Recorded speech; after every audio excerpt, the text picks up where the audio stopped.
Welcome back. This is Breathing Through, and I'm Emily. So first up, not my last video, 2 videos ago, I talked about my hair. I was dealing with a really bad haircut.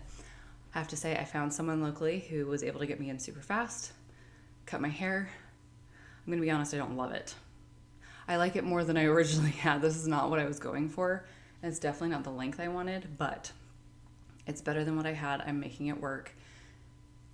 It's cute, but it's just not me. But I'm much happier with it than I was with the original haircut. So there's that. So it's been a minute, but today I want to get back into my series about navigating disability within public education as a parent. I talked about my personal experience as a kid going through the education system, and then my experience as a parent putting my child through the public education system. So those are great perspectives, but I want to start getting into like the nitty-gritty and give information about how to do this. I want to give a couple of caveats. One, I am not an educator. I'm not a professional. I'm a parent. So again, this is from the parent's perspective. There are so many other creators out there that are IEP advocates, that are teachers, that are professionals in these fields that you can follow as well, that will give you way more in-depth information about this. I will answer any questions that you have that I can. If I can't answer them, I will direct you to other people who can and will answer those questions. And another caveat, this is in the United States. I have zero experience with any other country other than the United States. And even within the United States, because of how big we are and how many states we have, it varies between states, but there is some federal law that dictates a lot of this. So I have my notes because, like with most things, I want to make sure I am well researched before I start talking on a topic, even if I have gone through the experience myself. So let's get into it. Where do you start? How do you get the process going? How do you get an IEP? How do you get your child evaluated through the public education system? In the United States, we have the Individuals with Disabilities Education Act, which is called IDEA, which is a federal law. It guarantees eligible children with disabilities a free and appropriate public education. It's called FAPE, F-A-P-E. This covers children from birth through the ages of 21. Under IDEA, a child with a disability falls under one or more of the following categories. I'm going to read them off. Autism, deaf, blindness, emotional disturbance, intellectual disability, multiple disabilities, orthopedic impairment, other health impairment such as asthma, attention deficit disorder, attention deficit hyperactivity disorder, diabetes, epilepsy, heart condition, hemophilia. There are a lot of other things listed there, but that's a lot for the other health impairment category.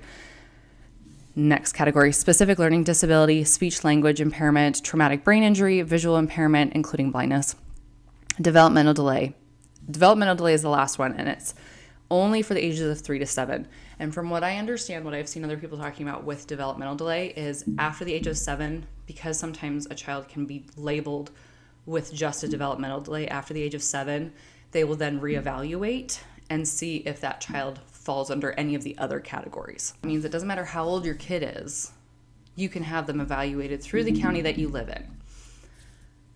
So if you are concerned about your child having any kind of impairment when it comes to their education, you can actually take them to be evaluated by your county. And that doesn't matter if they're school-aged or not. So we're going to start off talking about 3 and under, and then we'll talk about 3 and over after, okay? I'm going to cover all ages. So first we'll talk about birth through the age of 3. Under IDEA Section C, an infant or toddler that is identified as having a disability under at least one of the following areas is eligible to receive services. These are the areas: physical development, cognitive development, communication development, social or emotional development, or adaptive development. And those each have subcategories underneath them. Services they're eligible to receive are family training, counseling and home visits, special instruction, speech and language pathology, audiology services, sign language and cue language services, occupational therapy, physical therapy, psychological services, service coordination services, medical services, Early identification, screening, and assessment services. Health services as necessary. Social work services, vision services, assistive technology devices like an AAC device. Transportation and related costs that are necessary to enable an infant or toddler and their family to receive any other services. Okay, so what do you do with any? Like, that's great information. Cool story.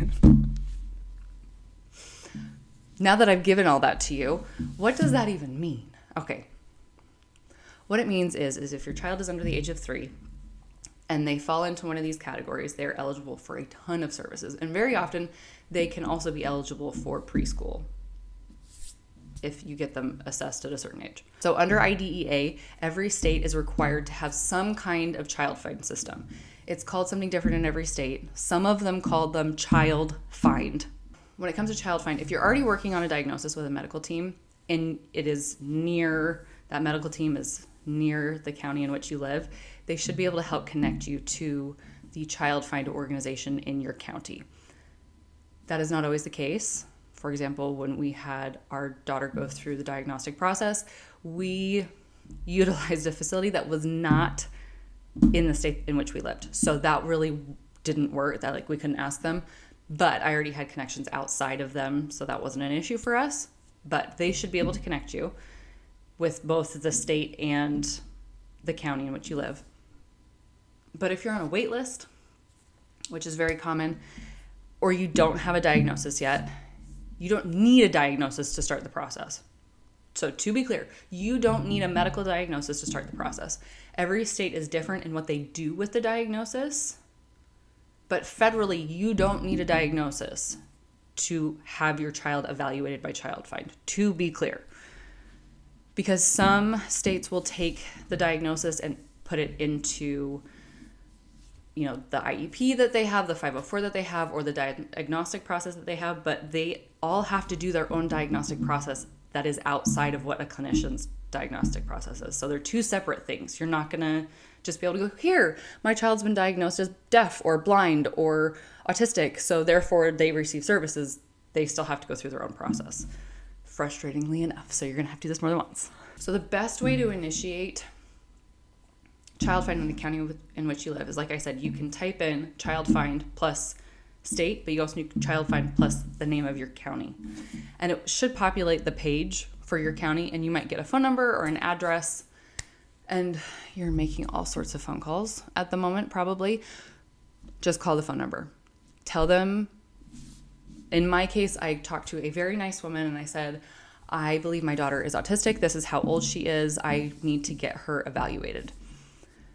And they said, okay. And they asked for my address and they sent me paperwork. It took a week or two for me to get it. And then I filled out the paperwork and sent it back to them. And then we heard back from them. So once you initiate that paperwork, I believe it's 60 days. They have 60 days to start initiating the whole process. So once that paperwork has been sent to them and your signature is on it and they have it, they legally have 60 days in order to start the process. They have to evaluate your child, regardless of what they know about your child, regardless of if they don't think your child has any kind of diagnosis. Once you have asked for it in writing, they have to do the evaluation. Period, end of story. It's federal law at the moment. So in our case, what happened was we then had a day and time scheduled. We went to their Child Find offices for the county, and they did an evaluation. I believe we were there, I want to say 2 hours, 2.5 hours. And there was an SLP, there was a special education teacher, there I believe was an occupational therapist, and a few other people. They checked her hearing, which we'd already done multiple times. Her hearing is perfect, always has been. They ran her through a number of tests, many of which are standard, some of which were ones that our state and county specifically used at the time. Then after that, they then kind of gave us an initial response. They kind of met together and then said, okay, this is what we think. Based on this evaluation, we think your child falls under this category. For us, it was the autism category. It has to fit under one of their buckets. And because of that, she is eligible for these kinds of services. And then you should be able to go through that process of deciding if you agree to those services, because they can't just initiate services. You have to agree to them. That is key moving forward with anything like this. You have to agree to anything and everything as the parent. So we initiated services and moved forward. You can go back and watch the video about what all that entailed at another time if you have not already. So let's talk about kids that are over the age of 3.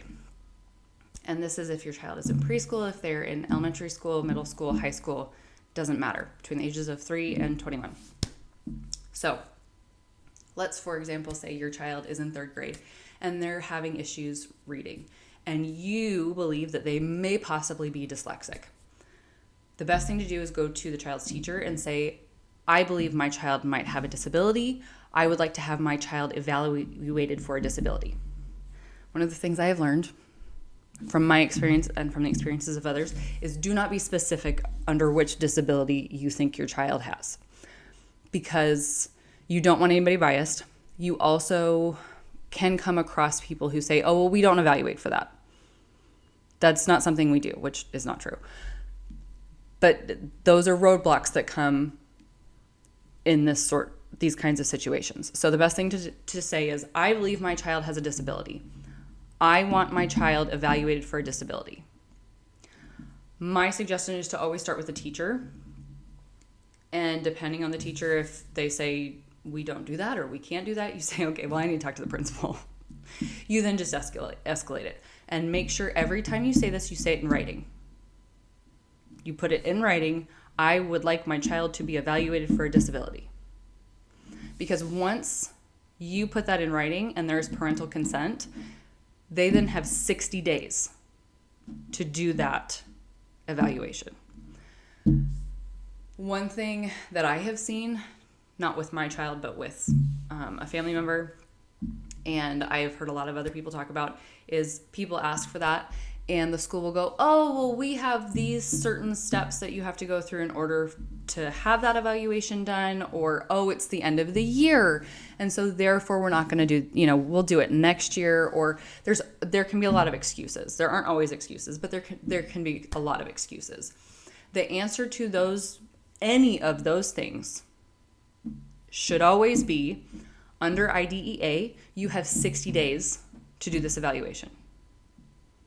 This policy that you have doesn't matter, because federally, legally, my child should have this evaluation done within 60 days. Now, once they start the evaluation process, they will then evaluate your child, and they'll do a number of tests and assessments to determine if your child does have a disability that impacts them at school. Now, this is where things can get a little different, because some states categorize things a little bit differently.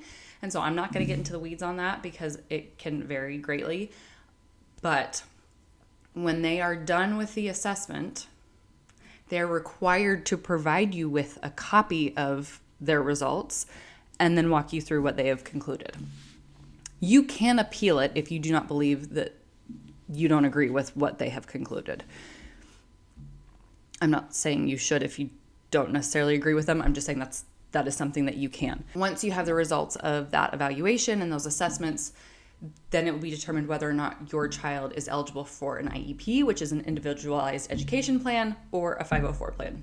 Generally, a 504 plan allows for accommodations, and an IEP changes instruction and provides service hours for the child in a variety of different categories. They are different. That is an important distinction. So then you move forward from there with either one of those. Or if your child is determined to not have any kind of disability, if you feel like they do and that needs to be appealed, you can appeal that. If collectively, after having a discussion with the education team, you go, oh, okay, probably not, but maybe they need help in this area, maybe they need a tutor, whatever, you move forward in that direction.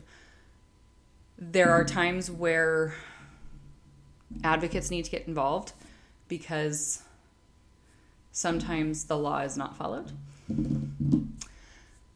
And there are a great number of advocates that I will put in the description of this video for you to access, because they're incredible people doing incredible work. and they're super helpful with these kinds of things. That is it for how to start advocating for your child. Hopefully that was helpful. Covered the 2 different age groups. And next time we're going to start talking about IEPs, 504s, what you need to do if you need to call a meeting or make an adjustment, anything like that. So not the next video, but the next time we talk about this series. So hopefully that'll be the next month. We'll see how that goes. But thanks for watching. If you enjoyed this video, please like and subscribe. Also, if you have questions, please leave them. I will do my best to answer them. And again, if I can't answer them, I will direct you to someone I know who can.